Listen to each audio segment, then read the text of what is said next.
तेज बारिश की वजह से जंगल में बाढ़ आ गई। बाढ़ इतनी ज़्यादा थी, ये सारे पक्षियों के घोंसले पानी में बह गए। ज़्यादातर पक्षी पानी में डूबकर अपनी जान गंवा बैठे, तो किसी ने पेड़ की डाली का सहारा लेकर अपनी जान बचाई थी। अब देखते हैं आगे। तभी पिंकी चिड़िया वहाँ पर एक नाव लेकर आ जाती है। अरे दोस्तों, जल्द से इस नाव में आ जाओ, हमें और चिड़ियों को बचाना है। दोनों नाव पर सवार हो गए। जैसे जैसे नाव आगे बढ़ती गई, जंगल के बचे खुचे पक्षी नाव में सवार हो गए।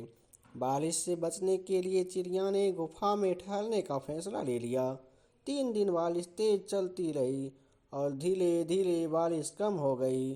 चिड़िया ने सूखे में पानी की परेशानी से बचने के लिए नदी के ऊपर एक बांध बनवाया था, लेकिन अचानक से आई इस बाढ़ की वजह से वो बांध टूट गया और सारा पानी नदी से होकर समंदर में चला गया। गर्मियों का मौसम शुरू होने वाला था। जंगल में अब सिर्फ दो ही परेशानियां होने वाली थी, एक पानी की तो एक अनाज की। सारे चिड़ियों ने अनाज का प्रबंध कर दिया है, लेकिन पानी की समस्या का उपाय अभी तक नहीं निकल पाया है। इस समस्या पर सोच विचार करने के लिए जंगल के सारे पक्षी जंगल में एक जगह में इकट्ठा हो गए। तो दोस्तों, आपको तो पता ही है, पिछले साल हमें पानी की कितनी समस्या हुई थी। जो पक्षी दूर तक उड़ सकते थे, उन्होंने अपने पानी का प्रबंध तो कर लिया, लेकिन जो पक्षी दूर तक नहीं जा सकते थे, वो पानी में डूब करके वहां पर ही मर गए। इस साल पानी की समस्या से बचने के लिए हमने नदी में एक बांध बनाया था, लेकिन अचानक से आई इस बात की वजह से वो बांध भी टूट गया। अब जंगल के तालाब में थोड़ा ही पानी बचा है। आप सब चिंता मत करो, हमने इस पर एक उपाय निकाला है। हमने जंगल के बीचों बीच एक वाटर बैंक शुरू किया है। तालाब का पानी सूखने से पहले ही वो पानी हमें वाटर बैंक में भरना है, और जो भी इसके लिए मदद करेगा उन्हें पूरी गर्मियों के मौसम में मुफ्त में पानी दिया जाएगा। तो फिर तैयार हैं आप सब? सारे पक्षी पिंकी चिड़िया के उपाय से बहुत प्रभावित हो गए। उन्होंने अपना काम शुरू किया। जो पक्षी जितना पानी ला सकता था, उसने उतना पानी लाकर वाटर बैंक में जमा कर दिया। 2 से 3 दिन में सारे पंछियों ने मिलकर वाटर बैंक को भर दिया। दोस्तों, अब हमें ऐसे 2 पंचों की ज़रूरत है जो इस वाटर बैंक को अपनी ईमानदारी से चला सके। उनके रहने का और खाने का सारा इंतजाम जंगलों से किया जाएगा। सूखे का मौसम खत्म होने के बाद उनको पूरा साल तक चलेगा। इतना अनाज इनाम के तौर पर दिया जाएगा। इनाम की बात सुनते ही श्यामू और सोना आगे आ जाते हैं। ये अच्छी बात है, तुम दोनों सामने आ गए। अगले दिन से दोनों की ड्यूटी शुरू हो जाती है। जैसी तय हुआ था वैसे ही दोनों चिड़िया ड्यूटी पे आ जाता है। श्यामू का बस एक ही काम था, सारे पक्षियों को बारी बारी से पानी बांटना और वाटर बैंक की रक्षा करना। श्यामा जी, हमारे घर में बहुत मेहमान आए हैं और रात में पार्टी भी रखी है। अगर कुछ हो सके तो क्या आप मुझे ज्यादा पानी दे सकते हैं? एकदम से श्यामू इधर उधर देखने लगा। अरे जामिमन, जरा धीरे से बोलो, अगर किसी ने सुन लिया तो हम दोनों का भविष्य खतरे में आ जाएगा।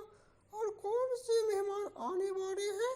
कृपया, तुम्हें देखने के लिए एक लड़की वाले आ रहे हैं। अरे नहीं नहीं, मुझे नहीं, मेरी बहन। तो फिर ठीक है, तुम्हें जितना पानी चाहिए उतना दे दूंगा। इतना कहकर श्यामू उसकी दोस्तों को बहुत सारा पानी दे देता है। पूनम मौसी उन दोनों की बात चुपके से सुन रही थी। मुझे तो पहले से ही शक था तुझ पर। तू इतना बेईमान है, इसकी रक्षा कैसे करेगा? और तूने पहले ही दिन ये साबित भी दिया, और कल हम उधर मल के पानी भर रहे थे, तब तो तू नहीं आई कनमुही कहीं की। श्यामू जी, आप भी देख लीजिए, मैं तो चली मुझे देखने के लिए, अरे मेरे नहीं, मतलब मेरी बहन को देखने के लिए लड़के वाले जो आने वाले हैं। पूनम मौसी, मेरी बात सुनिए ना। तो कुछ मत बोल श्यामू, ये बात मैं जाकर पिंकी चिड़िया को बताने वाली हूँ। नहीं नहीं पूनम मौसी, आप पिंकी जी को कुछ मत बताना, आप जैसा कहेंगे मैं वैसा ही करूँगा। ठीक है, इस बार मैं तुम्हें माफ कर देती हूँ, अब मुझे पानी दे दो, आज से तुम्हें मेरी सारी बातें माननी होगी। हाँ पूनम मौसी, ये लो पानी, नहीं है बात यहाँ पर ही रफा दफा कर दो। पूनम मौसी बहुत सारी पानी लेकर खुशी खुशी अपने घोंसले में आ जाती है। आई माँ, हम मर गई जी, मेरे पेट में अचानक से दर्द कैसे शुरू हो गया, लगता है मेरे पेट में श्यामू का सीक्रेट है, उसी वजह से ये दर्द हो रहा है।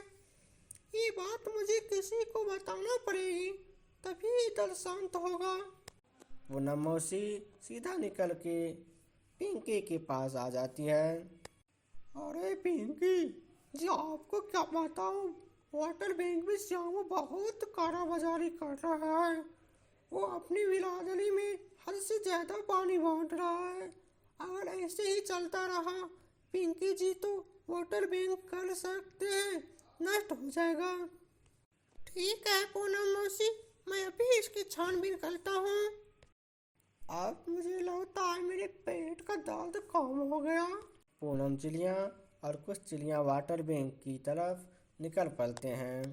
अरे सोनामी, तुम फिर से आ गई, अगर तुमने मुझे पहले ही बता दिया होता तो मैं कूद ही तुम्हारे पास पानी लेकर आ जाता।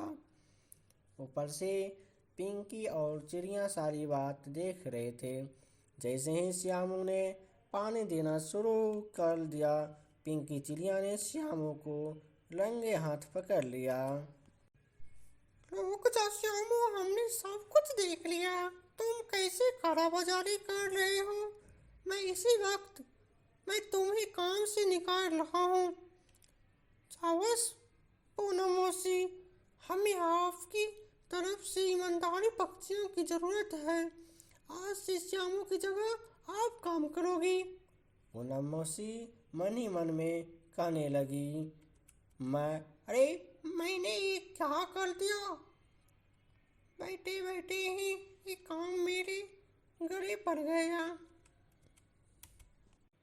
तो आपने ये अच्छा नहीं किया पूनम मौसी, इसका बदला मैं लेकर ही रहूँगा। मैं भी देखता हूँ कि कैसे आप ईमानदारी से काम करती हो।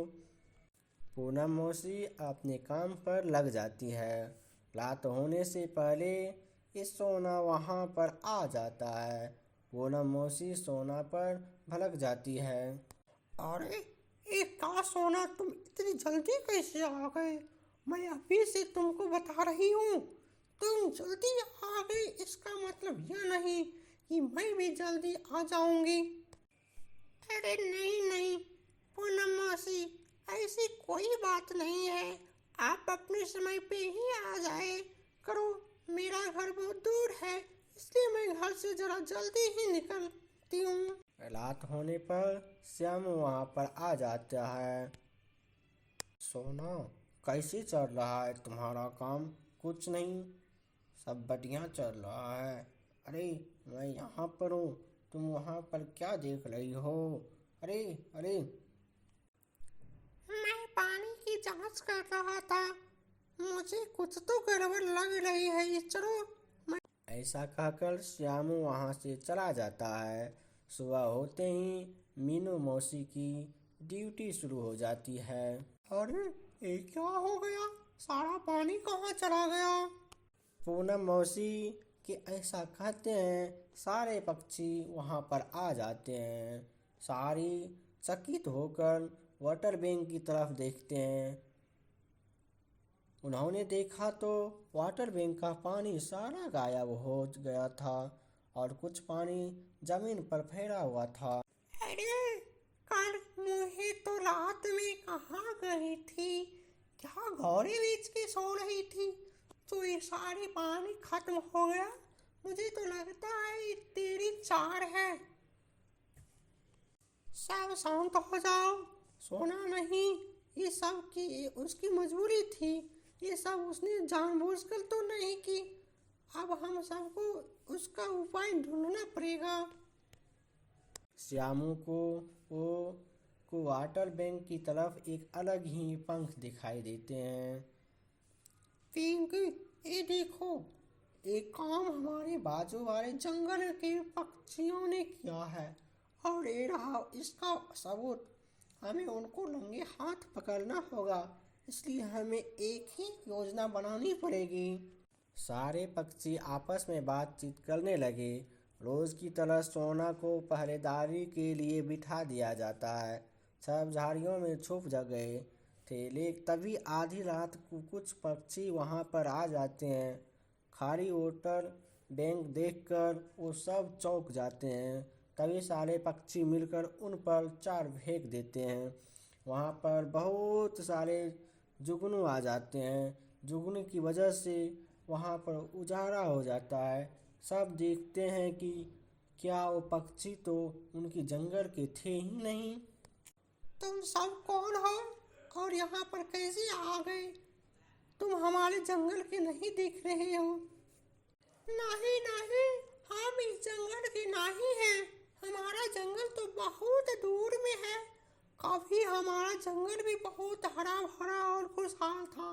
हम सब मिलजुल कर रहते थे, पर हमें आने वाले संकट के बारे में जानकारी नहीं थी। इस आने की लापरवाही की वजह से हमारे जंगल का सारा पानी जहरीला हो गया है। उस वजह से जंगल के बहुत सारे जानवर पक्षी मारे गए। हमें माफ कर दो, ये हमारी मजबूरी थी। हमें पता चला कि तुम्हारे जंगल में पानी की वाटर बैंक शुरू हुई है। हम रोज यहाँ आकर तुम्हारा पानी की ओर आ रहे थे। आप हमें जो सजा देंगे वो हमें। उनकी ये बात सुनकर पिंकी जी चकित हो गई। उसको उन पर दया आ गया। तुम सबने गलती तो की है, पर इसमें आप सबकी मजबूरी थी।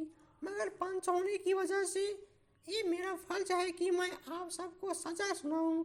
मैं आप सबको इस जंगल में रहने का आदेश देता हूँ और आने वाले 2 से 3 दिन में पानी की बैंक भरने का आदेश देता हूँ। पिंकी का ये फैसला सुनकर सारे पक्षी बहुत खुश हो गए।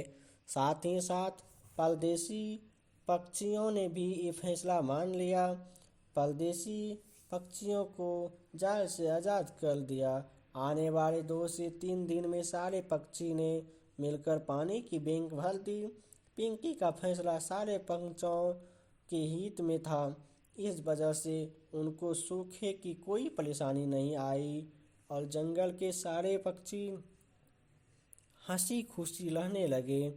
तो दोस्तों, कैसी लगी आपको हमारी ये कहानी? हमें कमेंट्स में ज़रूर बताना और चैनल को सब्सक्राइब ज़रूर कर लीजिएगा। Thank you.